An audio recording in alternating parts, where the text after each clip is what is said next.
मागासवर्ग निश्चितीचा राज्यांचा अधिकार अबाधित ठेवण्यासाठी घटना दुरुस्ती विधेयकास केंद्रीय मंत्रिमंडळानं मंजुरी दिल्याचं वृत्त आहे. हे विधेयक तातडीनं संसदेत मांडण्यात येणार असल्याचं सूत्रांनी म्हटलं.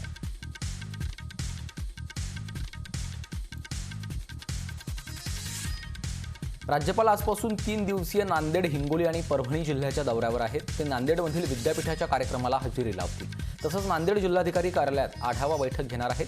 राज्यपाल विरुद्ध राज्य सरकार असा संघर्ष शिगेला पोहोचला असताना सरकारचा आक्षेप झुगारत राज्यपाल दौऱ्यावर जात असून दौऱ्यात काळे झेंडे दाखवण्याचा इशारा राष्ट्रवादी काँग्रेसनं दिला आहे.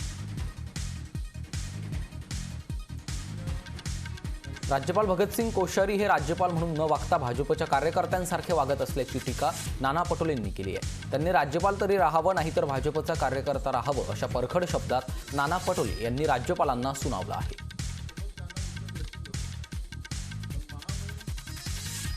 केंद्र सरकारनं 102व्या घटना दुरुस्तीमध्ये बदल करून आरक्षणाचा अधिकार पुन्हा एकदा राज्य सरकारकडे देण्याचा निर्णय घेतलाय.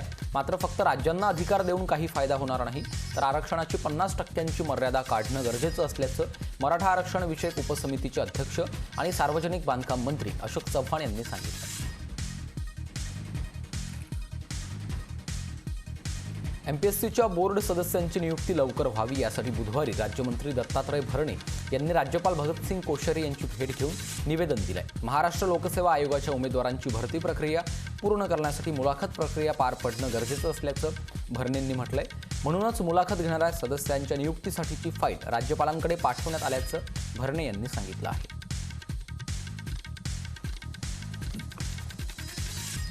विधान परिषद उपसभापती नीलम गोऱ्हे यांनी नारायण राणेंवर घणाघाती टीका केली आहे. राणे, राणा आणि लाड यांचं स्थान सोंगाड्यासारखं असल्याचं त्यांनी म्हटलंय. फडतूस नितेश राणे नाटकातला नटसम्राट म्हणजे रवी राणा आणि भरकटणारा म्हणजे प्रसाद लाड हे त्यांच्या बॉसला खुश करण्यासाठी वाचाळपणे सातत्यानं पुरावा नसताना बडबडत असतात अशा शब्दात त्यांनी शाब्दिक घणाघात केला. महाराष्ट्रातील पूरग्रस्तांसाठी राज्य सरकारनं जाहीर केलेल्या मदतीच्या पॅकेजमध्ये आणखी वाढ करावी अशी मागणी माजी मंत्री आणि राष्ट्रीय समाज पक्षाचे अध्यक्ष महादेव जानकर यांनी केली आहे. तसंच ही मदत पुरेशी नसून मलमपट्टी करणारी आहे. केंद्र सरकारनंही आणखी मदत करायला पाहिजे असं मत महादेव जानकर यांनी व्यक्त केलंय. सांगली जिल्ह्यातल्या बहे या ठिकाणी पूरग्रस्त पाहणी दौऱ्यादरम्यान ते बोलत होते. श्री संत गजानन महाराज शेगाव संस्थानचे विश्वस्त शिवशंकर भाऊ पाटील यांचं बुधवारी दुपारी 5 वाजता निधन झालं. वयांच्या 82व्या वर्षी वृद्धापकाळानं शेगाव इथं त्यांची प्राणज्योत मालवली. कोरोना परिस्थितीमुळे मोजक्या नागरिकांच्या उपस्थितीत त्यांच्यावर अंत्यसंस्कार करण्यात आलेत. शिवशंकर भाऊ पाटील यांच्या निधनाबद्दल मुख्यमंत्री उद्धव ठाकरे, विरोधी पक्षनेते देवेंद्र फडणवीस यांच्यासह अनेक राजकीय नेत्यांनी शोक व्यक्त केलाय. मराठा आरक्षणाबाबत सर्वात मोठी बातमी आहे. आता एससीबीसी प्रवर्ग बनवण्याचा अधिकार राज्यांना देण्यात आलाय. या नव्या बदलाला केंद्रीय कॅबिनेटनं मंजुरी दिली आहे. या बदलामुळे आता मराठा आरक्षणाचा मार्ग मोकळा होण्याची शक्यता आहे.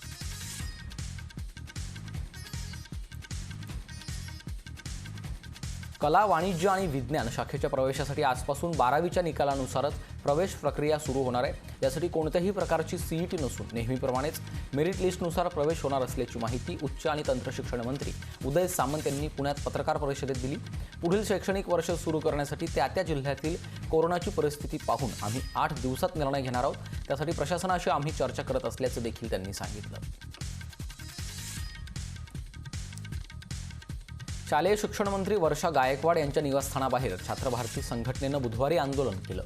शांततापूर्ण मार्गानं आंदोलन सुरू असताना पोलीस दलानं केलेल्या कारवाईमुळे विद्यार्थी आक्रमक झालेत. कोरोनाच्या काळात विद्यार्थी पालकांची लूट थांबवावी, पूरग्रस्त विद्यार्थ्यांच्या शिक्षणात खंड पडू नये, पाठ्यपुस्तकांची छपाई करून ती विद्यार्थ्यांना मोफत वितरित करावी या मागण्यांसाठी छात्रभारती संघटनेनं वर्षा गायकवाड यांच्या निवासस्थानाबाहेर ठिय्या आंदोलन केलं. औरंगाबाद महानगरपालिकेचं भंगार हटाव मिशन जोरात सुरू आहे. या मिशन अंतर्गत वाहतुकीस अडथळा आणणाऱ्या बेवारस वाहनांना जप्त केलं जात आहे. आतापर्यंत रस्त्यावर उभी असणारी 21 वाहनं जप्त करण्यात आली आहेत, तर 26,000 दंड अनेक वाहन चालकांना लावण्यात आला आहे. पुण्यातील कोरोना पॉझिटिव्हिटी रेट कमी झाला असल्यामुळे निर्बंध शिथिल करण्यात यावेत अशी मागणी पुणेकरांकडून करण्यात येत आहे. सध्या पुण्यात कुठलेही निर्बंध शिथिल न केल्यानं व्यापारी आक्रमक झालेत. जर पुणे महापालिका आयुक्तांनी पुण्यात शिथिलता हवी असल्यास शिफारस केली तर विचार करू, असं आरोग्यमंत्री राजेश टोपेंनी म्हटलंय. पुण्यातील अधिकाऱ्यांनी दुकानं 8 पर्यंत सुरू ठेवण्याचा प्रस्ताव दिल्यास सरकार पुण्याबाबत विचार करेल, असं देखील राजेश टोपे यांनी म्हटलं आहे.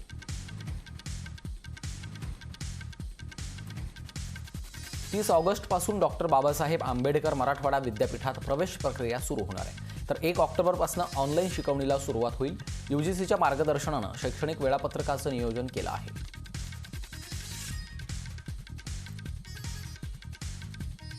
बस स्थानकातील सुरक्षेच्या संदर्भात औरंगाबाद खंडपीठात याचिका दाखल करण्यात आली आहे. काही दिवसांपूर्वी बस स्थानकावरनं अपंग विद्यार्थ्याला 500 रुपयांसाठी जीव मारून टाकलं होतं. बस स्थानकावर सुरक्षा वाढवण्याची विनंती केली असता विभाग नियंत्रकांनी याची दखल घेतली नाही.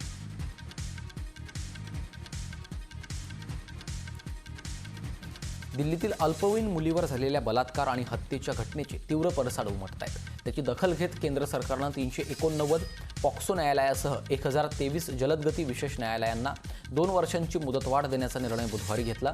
या न्यायालयासाठी एकूण 15,072 कोटींची तरतूद करण्यात आली असून त्यात केंद्राचा वाटा 971.70 कोटी तर राज्यांचा 601.16 कोटी असेल, असं केंद्रीय माहिती आणि प्रसारण मंत्री अनुराग ठाकूर यांनी सांगितलं आहे.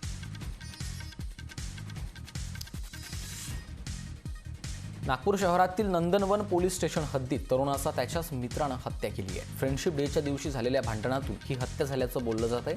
नागपूर शहरातील नंदनवन ठाण्यातील हिवरेनगर भागात हत्येची घटना घडली आहे. दरम्यान या प्रकरणी 5 जणांना ताब्यात घेण्यात आलं आहे.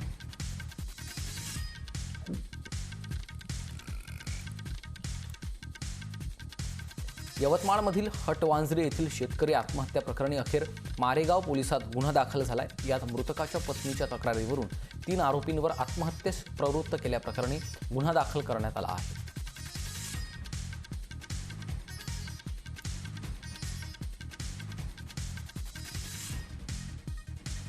सांगलीत प्रसिद्ध डॉक्टर दीपक राऊत यांनी आत्महत्या केली आहे. राहत्या घरी ओढणीनं गळफास घेतला असून आदित्य हॉस्पिटलमध्ये ते कार्यरत होते. आत्महत्येचं कारण अद्याप अस्पष्ट आहे.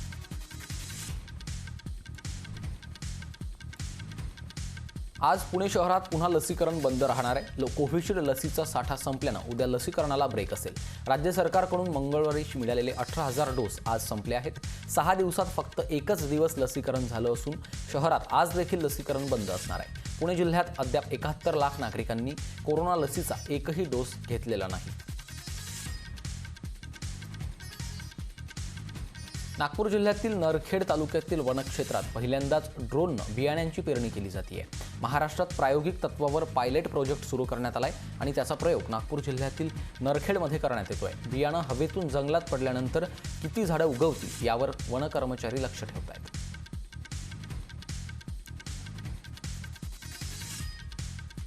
मुलांना कोरोनाचा संसर्ग झाल्यानंतर ते 6 दिवसात बरे होतात. काहींमध्ये लक्षणं 4 आठवडे दिसण्याची शक्यता असते, पण तसं फार मुलांमध्ये होत नाही. ती शक्यता दुर्मिळ असते, असं लॅन्सेट चाइल्ड अँड ॲडोलसंट हेल्थ नियतकालिकानं म्हटलंय. कोरोनाची लक्षणं जास्त काळ दिसलेल्या मुलांची संख्या कमी आहे. फार कमी मुलांमध्ये हा आजार जास्त काळ लक्षणं दाखवतो. मुलांचं आणि त्यांच्या कुटुंबियांचे अनुभव यातून हे स्पष्ट होत आहे.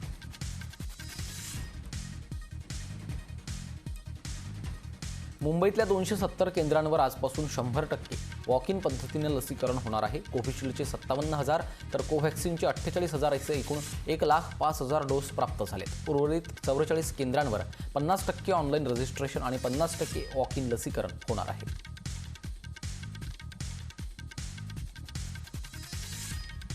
पुण्यात बुधवारपासून 1,100 नवीन PM-PML बसेस पुणेकरांच्या सेवेमध्ये आल्या आहेत. प्रवासी संख्या वाढल्यानं बससंख्येत वाढ करण्याचा निर्णय प्रशासनानं घेतलाय. या बसेस पुणे पिंपरी चिंचवडमध्ये धावणार आहेत.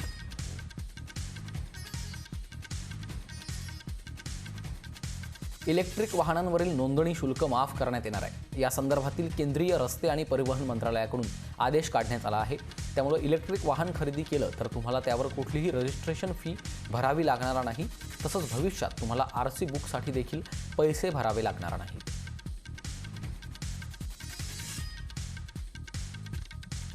RBIकडून जुन्या नोटा आणि नाण्यांसंदर्भात अलर्ट जारी करण्यात आलाय. फेक मेसेजेस संदर्भात RBIनं अशा बातम्यांसंदर्भात एक प्रेस रिलीज जारी केलं आणि ग्राहकांना त्यांच्यापासून सावध राहण्याचा इशारा दिलाय.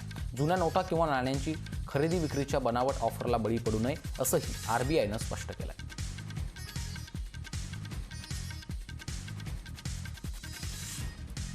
पेगॅसस हा राष्ट्रीय सुरक्षेशी निगडीत विषय असल्यानं संसदेच्या दोन्ही सभागृहांमध्ये चर्चा करून त्यावर केंद्रीय गृहमंत्र्यांनी उत्तर द्यावं अशी संयुक्त मागणी बुधवारी 14 विरोधी पक्षांनी निवेदनाद्वारे केली आहे। काँग्रेसचे माजी अध्यक्ष राहुल गांधी यांनी विरोधी पक्षनेत्यांच्या आणि खासदारांच्या बैठकीनंतर विरोधकांकडून एकत्रितपणे भूमिका स्पष्ट करण्यात आली।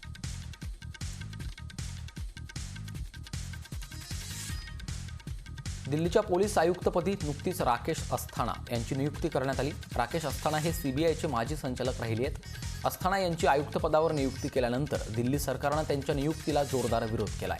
ज्येष्ठ वकील मनोहर लाल शर्मा यांनी पंतप्रधान नरेंद्र मोदी आणि गृहमंत्री अमित शहा यांच्या विरुद्ध अवमान याचिका दाखल केली आहे। सर्वोच्च न्यायालयात ही अवमान याचिका दाखल करण्यात आली आहे।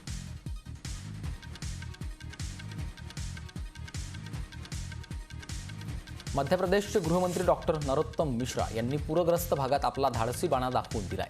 दतिया जिल्ह्यात पुरात अडकलेल्या गावांमधील लोकांना सुरक्षितपणे बाहेर काढलं, त्यानंतर ते स्वतः हेलिकॉप्टरच्या सहाय्यानं सुरक्षितपणे सुखरूप बाहेर पडलेत। या कामी वायुदलाची त्यांना मोठी मदत झाली आहे। ज्या मोटार बोटच्या सहाय्यानं मिश्रा गावात पोहोचले होते त्या मोटार बोटीवर झाड कोसळलं होतं, त्यामुळे एक तार फसल्यानं ती बोट पाण्यातच बंद पडली होती।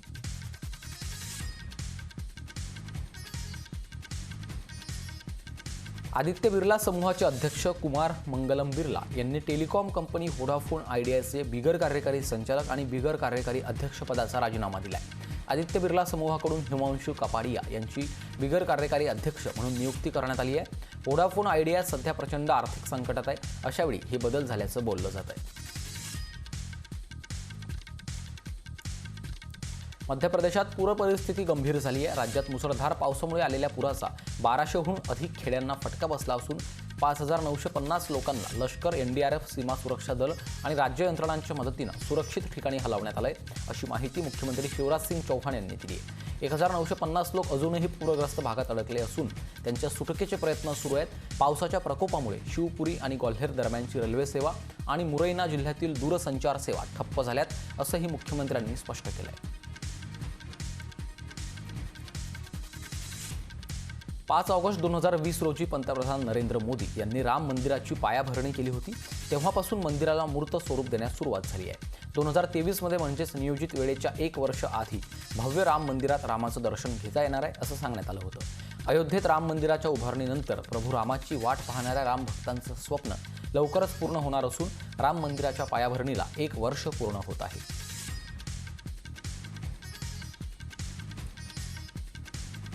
भारत येत्या 2030 पर्यंत जगात प्रत्येक क्षेत्रात अग्रेसर राहील। अमेरिका आणि भारत हे 2 मोठे लोकशाही देश एकत्र आले तर बरंच काही करू शकतात, असं अमेरिकेचे राजनैतिक अधिकारी रिचर्ड वर्मा यांनी म्हटलंय।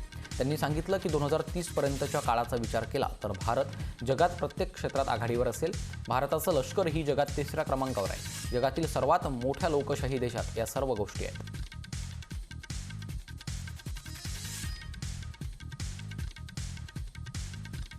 कोकण म्हाडाच्या घरांच्या लॉटरीची आज घोषणा होणार आहे। गृहनिर्माण मंत्री जितेंद्र आव्हाड आज दुपारी 3 वाजता घोषणा करणार असून घोषणेनंतर दसऱ्याच्या मुहूर्तावर लॉटरी निघणार आहे। कोविडमुळे अनेक दिवसांपासून ही लॉटरी रखडली होती।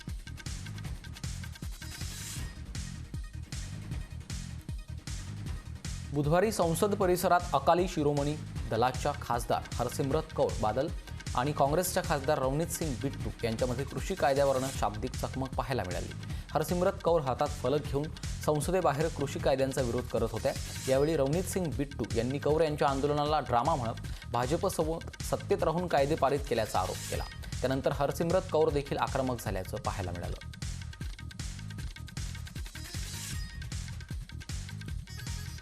राज्यसभेत गोंधळ निर्माण करणाऱ्या तृणमूलच्या 6 खासदारांना निलंबित करण्यात आलं आहे। हे खासदार वेलमध्ये उतरून घोषणा देत होते, त्यानंतर त्यांना निलंबित करण्यात आलं। बुधवारी सकाळी राज्यसभेचं अधिवेशन सुरू झालं तेव्हा या खासदारांनी गोंधळ घालण्यास सुरुवात केली। हे सर्व तृणमूल खासदार पेगॅससच्या वादावर गोंधळ निर्माण करत होते।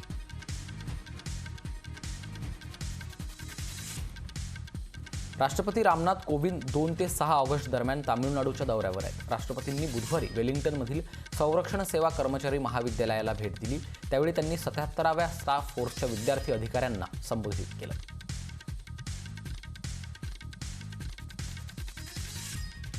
भारताला harpoon joint common test set म्हणजेच JCTS यंत्रणा विकण्यास अमेरिकेनं मंजुरी दिली आहे. या संचाची किंमत $8.2 कोटी असून दोन्ही देशातील द्विपक्षीय संबंध सुधारणार असून हिंद प्रशांत क्षेत्रात भारत हा प्रमुख संरक्षण भागीदार ठरणार आहे. पेंटागॉनच्या संरक्षण सुरक्षा सहकार्य संस्थेनं हा संच भारताला देण्यास हिरवा कंदील दिल्यानंतर आता त्याबाबतची अधिसूचना अमेरिकी काँग्रेसमध्ये मंजूर केली जाणार आहे.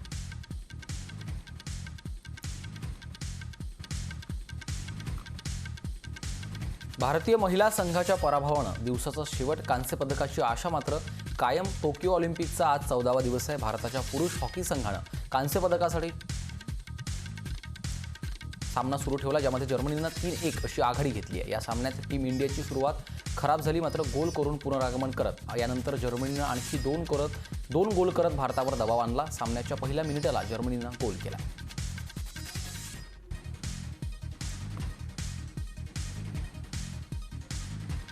टोकियो ऑलिम्पिकमधील भालाफेक स्पर्धेत भारताच्या नीरज चोप्रानं अंतिम फेरीत धडक मारली आहे. बुधवारी पार पडलेल्या अ गटातील पात्रता फेरीमधील कामगिरीच्या जोरावर नीरजला थेट अंतिम फेरीत प्रवेश देण्यात आला आहे. कामगिरीच्या आधारे ऑटोमॅटिक क्वालिफिकेशनच्या नियमानुसार थेट अंतिम फेरीत पोहोचला आहे.